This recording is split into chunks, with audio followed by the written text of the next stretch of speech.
शासकीय बालक उच्चतम माध्यमिक विद्यालय बेमेतरा में आज प्रेस कॉन्फ्रेंस करते हुए आत्मनिर्भर बनाने नई शिक्षा नीति के संबंध में 12 जुलाई 2001 को शिक्षा नीति 2020 लागू करते हुए सर्वप्रथम पहली बैठक उत्तराखंड राज्य में लागू किया गया।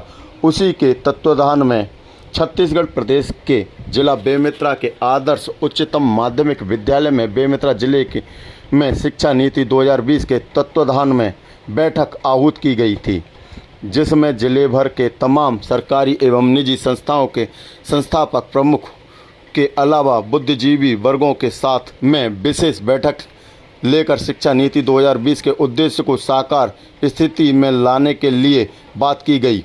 स्कूलों में नवाचार के माध्यम से बालकों को सर्वांगीण विकास के लिए किताबी ज्ञान से हटकर प्रैक्टिकल ज्ञान एवं व्यावसायिक जीवन व व्यापारिक दृष्टिकोण के तहत व्यक्तिगत जीवन निर्वहन करने के कला को रोजगार मूलक पाठ्यक्रम को जोड़कर बच्चों में कला तलाश करना रहना है, जो पाठ्यक्रम में ही शामिल करके उनको प्रैक्टिकल ज्ञान देकर उनको स्वरोजगार मूल दिशा की ओर ले जाने की पहल की जा रही है। यही शिक्षा नीति 2022 का मुख्य उद्देश्य है। कहा, राष्ट्रीय शिक्षा नीति 2020 को केंद्र बिंदु बहुशिक्षिता और संग्रह शिक्षिका को समावेश कर दूसरी ओर कठोर पाठ्यक्रम शिक्षा शास्त्र मूल्यांकन परीक्षा की ओर और उसके लिए अधिगम और आकलन योगात्मक तरीकों को अपनाना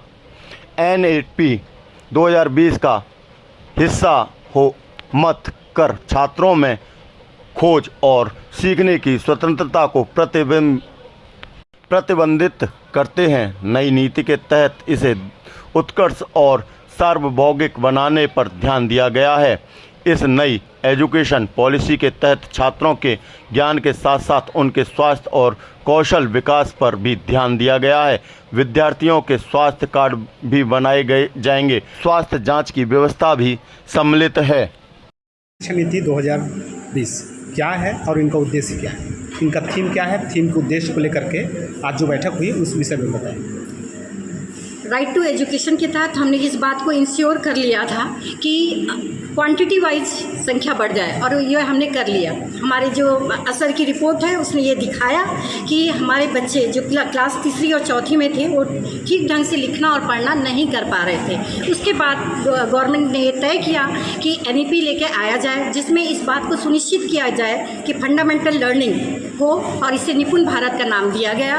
और इसमें NEP के तहत ये कहा गया कि सभी जो इस फील्ड से जुड़े हुए लोग हैं एन्जॉयबल लर्निंग को प्रमोट करेंगे और क्वालिटी एजुकेशन पे बात करेंगे, ताकि आने वाला जो हमारा समय है, आने वाली जो हमारी पीढ़ी है वो स्किल हो और जो एक ग्लोबल सिटीजन के रूप में अपनी भूमिका अदा कर सके। जय हिंद। स्वरोजगार मूलक बातों को लेकर के विशेष बढ़ावा दें, मतलब सभी संपूर्ण विकसित ऐसे बनाना चाहते हैं बच्चों को सर्वांगीण विकास के साथ साथ उनको स्वरोजगार मूलक योजना की ओर मोड़ने की बात करी जा रही है। कितनी बेहतर योजना है, क्या कुछ कहना चाहते हैं? जी, ये बिल्कुल शुरुआत है हमारी, इसलिए जो कुछ चैलेंजेस हैं जिसमें कि हमारे टीचर की कैपेसिटी बिल्डिंग प्रोग्राम्स चल रहे हैं, जिसमें कि हमारे यहाँ स्किल क्लब्स चल रहे हैं, और स्किल क्लब के तहत अभी वोकेशनल और एकेडमिक दोनों को कोलैबोरेट कर लिया गया है। और इस बात पे विशेष बल दिया जा रहा है कि जो बच्चे बाहर निकले उनके पास हार्ड स्किल्स के साथ सॉफ्ट स्किल्स भी क्रिएट हो सके। जो भी कर्म हम लोगों कर पाएंगे, हम लोग रेडी है वो करने के लिए। और कोलैबोरेशन और कोऑपरेशन, ये जो दो माध्यम है, इसके लिए हम लोगों सर्वदा तैयार है, सबके विकास के लिए, सबका उत्थान के लिए और स्वयं निर्भर स्टूडेंट्स बनाने के लिए। शिक्षा नीति एक पद्धति में लाने की जो बात कही आपने और बच्चों को स्वरोजगार मूलक जो शिक्षा नीति है उसमें लाने की बात की है, किस तरीके से ग्रामीण अंचल के बच्चों को इसमें जोड़ा जा सकता है?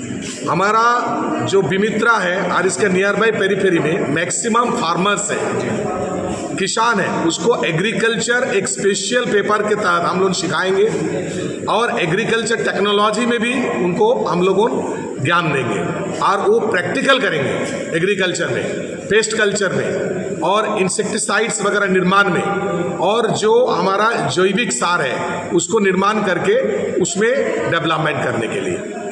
और जो हमारा ग्रामीण क्षेत्र का जो प्रोफेशन है, जैसा पॉटरी हो गया और छोटा छोटा स्मॉल स्केल इंडस्ट्री का जो है, ये सब हम लोगों शिक्षा में डालेंगे और ये स्टार्ट हो चुका है।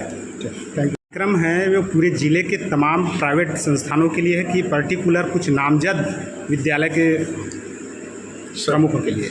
ये सर राष्ट्रीय शिक्षा नीति 2020 के तहत जो आज प्रेस वार्ता हो रहा है, ये पूरे ज़िले के सभी स्कूलों के लिए sir, private school, government school, सजेस school, English medium, Hindi medium, पूरे ज़िले के स्कूल हैं सर। कितने विद्यालय के शिक्षक यहाँ पर मौजूद हैं सर?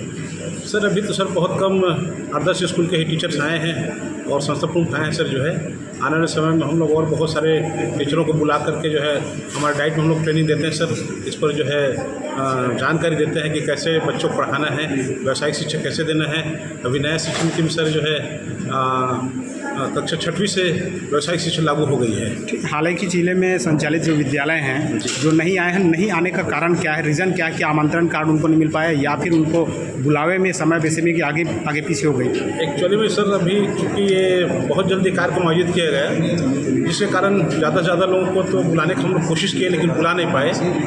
और आप लोगों के माध्यम से भी पूरे ज़िले में और क्षेत्र में और छत्तीसगढ़ में सूचना पहुँचेगी, ऐसी अपेक्षा के साथ जो है कम समय में हम लोग कोशिश किए सर। और लगभग 10 स्कूल आ पाए हैं। आने वाले समय में बहुत ज़्यादा स्कूल को हम लोग शामिल करवाएंगे सर। राष्ट्रीय शिक्षा नीति के उद्देश्यों को लेकर के आप क्या कुछ लोगों को जागरूक करना चाहते हैं? जी, नई शिक्षा नीति सर, राष्ट्रीय शिक्षा नीति में